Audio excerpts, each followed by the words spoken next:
Shalom. First and foremost, I want to give all praises, honor, and glory to Yahweh, Bahasham, Yahushai, Bahasham, Rachah Kudash. Double honors to the elders and the apostles of Great Millstone, and peace and blessings to the elect. And today we're going to go into the book of Exodus, the 14th chapter. And the Lord Yahweh spake unto Moses, saying, Speak unto the children of Israel, that they turn and encamp before Pahiharoth, between Migdal and the sea, and over against Baal Zephon. Before it shall ye encamp by the sea. And so the place where the Lord asked Israel to encamp would basically be bordered by the sea, which popularly known as the Red Sea. But specifically that region in which they would have crossed would be the Gulf of Suez. But the Lord basically commanded them to basically set up camp over there. For Pharaoh will say of the children of Israel, they are entangled in the land, and the wilderness has shut them in. So the Lord tells Moses that he's going to basically put the thought into Pharaoh's mind, right? He's going to be under the impression that the children of Israel, are either lost in the wilderness or they've been trapped, but by being unfamiliar with the land and the terrain. And I will harden Pharaoh's heart that he shall follow after them. And I will be honored upon Pharaoh and upon all his host, that the Egyptians may know that I am the Lord Yahweh. And what he means by being honored upon him means that the Lord is going to use Pharaoh to spread forth his honor by way of bringing judgment upon Pharaoh and his armies. And in doing so, word would spread. And in the spreading of that word, the honor of the Lord, or the fear or the reverence of Yahweh, the God of the Hebrews, would be spread throughout the earth. And they did so. So they encamped where the Lord told them to encamp. And it was told the king of Egypt that the people fled. And the heart of Pharaoh and his servants was turned against the people, as they said, and they said, why have we done this? So the Lord, as he said he would do, turn their hearts from being so eager to drive out the Hebrews to now coming to a moment of realization and saying, wait, hold on. We just basically, led away all of our slaves. Who's gonna work for us now? How are we gonna, all the profit and stuff we were making? No. We can't let them go. And on top of that, they said they were gonna go do a sacrifice, and now they're fleeing. So he says here, right? Why have we done this? That we have let Israel go from serving us. So what possessed us to let our slaves go? And he made ready his chariot and took his people with him, that is his army. And he took 600 chosen chariots. So he selected 600 chosen chariots to be with him, along with all the chariots of Egypt, and captains over every one of them. And the Lord Yahweh hardened the heart of Pharaoh, king of Egypt, and he pursued after the children of Israel. And when it says that he hardened his heart, the heart is his mind. So the Lord put a thought in his mind that he was hell-bent on, right? He was dead set on this, and nothing will change his mind. And so by doing this, he would get Pharaoh to fall into his snare by pursuing the children of Israel. And the children of Israel went out with an high hand. And an high hand is like, when you raise your fist right in the air, and it signifies, either like victory or like a resistance.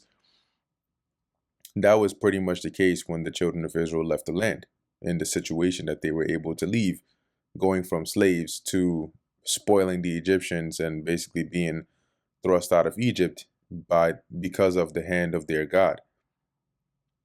But the Egyptians pursued after them all the horses and chariots of Pharaoh and his horsemen and his army, and overtook them by encamping by the sea. So by overtaking, meaning they started to close in on them where Israel was, beside Pahiharoth, before Baal Zephon. And when Pharaoh drew near, the children of Israel lifted up their eyes, and behold, the Egyptians marched after them. So they could hear the sound, the rumbling of the ground, the horses' hooves hitting the ground, the chariot wheels. And eventually, when they turned around and saw, they're like, oh, shoot, that's a huge army that is making their way towards us here. And so they became very, very scared, very afraid. And the children of Israel cried out unto the Lord Yahweh. And they said unto Moses, because there was no graves in Egypt, or because there were no graves in Egypt, hast thou taken us away to die in the wilderness? So they started to speak in unbelief against Moses, saying, did you was it because there weren't enough graves in Egypt that you brought us out here instead to die? Wherefore hast thou dealt thus with us, to carry us forth out of Egypt? So why did we even listen to you to convince us to do this? Why? Now look at the situation we're in. Is not this the word that we did tell thee in Egypt, saying, let us alone, that we may serve the Egyptians? So then we tell you in Egypt, that no, it's fine. We good. You're only gonna cause us trouble. Leave us alone. We're gonna serve the Egyptians. We've been doing it for years. It's all right. For it had been better for us to serve the Egyptians than that we should die in the wilderness. And Moses said unto the people, fear ye not, stand still and see the salvation of the Lord Yahweh, which he will shew to you today. So calm down. The Lord is still working. He didn't bring us out here for no reason, and he definitely didn't bring us out here to slay us. For the Egyptians whom ye have seen today, ye shall see them again no more forever. And the Lord Yahweh shall fight for you, and ye shall hold your peace. So just calm down and relax, and let the Lord work, because he's about to perform a heavy miracle to where those Egyptians will never be a problem for you like this again. You ain't going to see them anymore. And the Lord said unto Moses, wherefore criest thou unto me? Speak unto the children of Israel, that they go forward. Now, mind you, at this point, forward means into the sea. But lift thou up thy rod, and stretch out thine hand over the sea, and divide it. And the children of Israel shall go on dry ground through the midst of the sea. So the Lord tells Moses, no, don't look at me. You got to tell them that they got to go. They're about to go forward, straight ahead. That's like you about to drive. You're driving, and you see a sign that says dead end, and it's really about to lead you off a cliff. And you people in the car looking at you like, yo, what you doing? And the Lord's like, look, keep driving. Matter of fact, step on the gas. You going straight. So he tells Moses, right? So basically, the rod that he had, with which he was performing those miracles, to basically point it right over the sea and divide it. And behold, I will harden the hearts of the Egyptians, and they shall follow them. And I will get me honor upon Pharaoh, and upon all his hosts, i.e. his armies, upon his chariots, and upon his horsemen. So usually, like, if you were to see something like that, and that's why the Lord mentioned he would harden their hearts. If you were pursuing a nation of people after knowing and seeing what their God has already done to you, which wasn't enough apparently, and you now see a man part through the spirit of power of the Lord, part this huge body of water in half. You witness that happen. At that point, a normal person says, turn that chariot around and take us back to Egypt. This is the last we're going to pursue on these people. But the Lord had to harden their heart to still pursue or chase after them down into that into the ocean, which would now be dry ground. And by doing so, the Lord would get his honor, because that's how he would destroy Pharaoh and his army. So as it says, upon all his hosts, upon his chariots, and upon his horsemen. And the Egyptians shall know that I am the Lord Yahweh, when I have gotten me honor upon Pharaoh, upon his chariots, and upon his horsemen. Because word would certainly get back. And at that point, Pharaoh's firstborn is dead. He's now dead. The majority of his armies are gone. And wait till you hear how it happened. And the angel of the Lord Yahweh, which went before the camp of Israel, removed and went behind them. So the angel that was in the chariot, which was Yahushai, right, that was leading them, that chariot basically flew backward behind them. So it would be in the midst between them and the Egyptians. It says, and the pillar of cloud went from before their face and stood behind them. And it came to pass between the camp, and it came between the camp of the Egyptians and the camp of Israel. So where the Egyptians had encamped and where the Israelites had encamped, in the middle was where this chariot was. And it was a cloud and darkness to them, but it gave light by night to these. So on the one hand, it was dark because, it's nighttime. But on the other hand, it was shining because, the chariots have lights, right? So it shined the lights, all right, by whatever means it used on the side that was facing the Israelites. Like half, you can imagine the half side of the chariot was light, and then the other part was just straight darkness.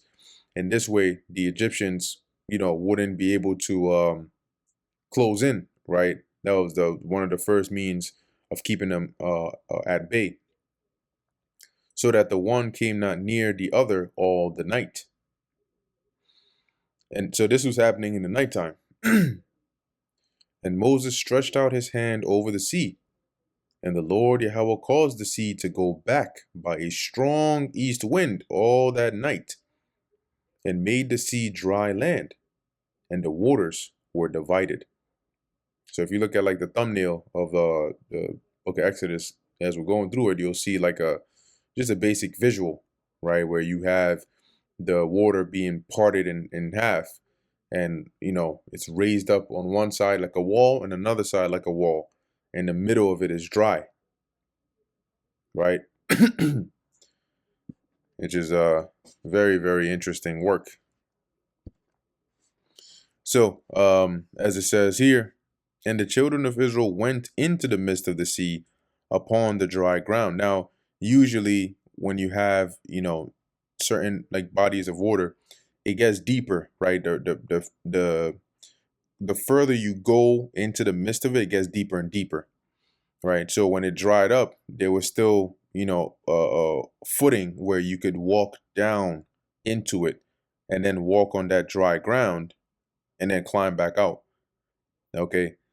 And so here it says they went down into the mist basically. And now imagine this, right? It's dark, but you still got light from the chariot, but you can tell that it's nighttime, and you're literally walking on dry ground, and on your left is a huge, God knows how tall, this a huge wall of water, and on the right is a huge wall of water, and you're just like walking through in the midst of it.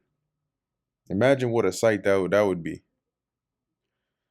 It says here, and the children of Israel went into the midst of the sea upon the dry ground, and the waters were a wall unto them on the right hand and on the left. And the Egyptians pursued and went in after them to the midst of the sea. So the Egyptians are, oh shit, let's go. Even all Pharaoh's horses, his chariots, and his horsemen. And it came to pass that in the morning watch, so just like from the AMs, right, early AMs, maybe 3 a.m., 4 a.m., before dawn, right?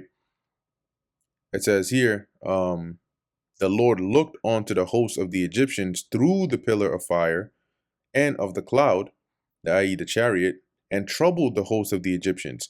And this goes to show you that this wasn't a literal cloud or pillar of fire, as the Lord, when it says the Lord here, is referring to the angel Yahushai that was in the chariot, that looked from the chariot and peeped them, the Egyptians, as they were closing in. And it says, and troubled the host of the Egyptians. And how did it do that? Or how did the chariot do that? Verse 25, and took off their chariot wheels. So, it was likely maybe shooting some little laser beams, and actually taking off their chariot wheels. And if the chariot itself, if you see a chariot, see Egyptian chariots. You see that? These are the wheels, right? These are the wheels. So when you have your horses that are dragging, right, and moving the wheels along, if the wheels come off, now you're basically dragging the standing or seating area on the bare ground, and that's not going to work. Okay, the wheels are what allow it to really move as it should. So by the chariot taking those wheels off, it says that they drave them heavily, because now the wheels were off and you're just dragging that little chair looking thing. And that would be much more difficult to even try to maneuver the horses with that. So that the Egyptians said, let us flee from the face of Israel, for the Lord Yahweh fighteth for them against the Egyptians. So as they witnessed that, pew, pew, they were like, yeah, no, okay, nope, nope, nope, nope, nope, nope, nope. So at this point, they're like, yeah, we got to go. We cannot fight against this power. So at this point where they're now deciding, okay, it's time to go, pack your bags, we out of here. The Lord said, too late. And the Lord Yahweh said unto Moses, stretch out thine hand over the sea, that the waters may come again upon the Egyptians, upon their chariots, and upon their horsemen. And this was basically after all Israel had made it across. And Moses stretched forth his hand over the sea, and the sea returned to his strength when the morning appeared. So, not like he stretched his hand and then he had to wait till morning before it took effect. But as the morning appeared, right, as you hit dawn and the sunrise and everything, he stretched out his hand upon the sea and the waters closed again. Now imagine that, right? Those giant walls on your left and on your right. The Egyptians are like, okay, we got to turn around now. And now you see the wall start to collapse like a huge wave just about to drop on your ass. And it casts a shadow too, because now the sun is out. So now you down there and it's dark and this huge wall of water is you're at the bottom of this joint. Imagine just the pressure alone of it slamming down on you. You're making out of there. It says here, and the Egyptians fled against it, and the Lord overthrew the Egyptians in the midst of the sea. So they turn around, they try to flee. Some probably hopped out the chariot. They try to get on the horse, and no, their horses, their chariots, all of it got crushed and drowned in the midst of that sea. And the waters returned and covered the chariots and the horsemen and all the host of Pharaoh that came into the sea after them. There remained not so much as one of them. But the children of Israel walked upon dry land in the midst of the sea, and the waters were a wall unto them on the right hand and on their left. So concerning the children of Israel, they were able to walk on the dry land. Nothing happened to them. But the Egyptians that followed after them found out the hard way. Thus the Lord Yahweh saved Israel that day out of the hand of the Egyptians. And Israel saw the Egyptians dead upon the seashore. Because, eventually your body rises to the top. And Israel saw that great work which the Lord Yahweh did upon the Egyptians. And the people feared the Lord. I mean, seeing something like this, of course they were going to be afraid and fear the Lord. And believed the Lord Yahweh and his servant Moses. And then you ask yourself, so how then, if you've seen this and you believe the Lord, do you turn around and murmur against the Lord and build a idol and so on and so forth? And that brings us to the end of the book of Exodus, the 14th chapter. Lord willing, that was edifying to the elect. In closing, I want to give all praises, honor, and glory to Yahweh, Bahasham Yahweh Shai, Bahasham, Rachak Wadash, Until next time, Shalom.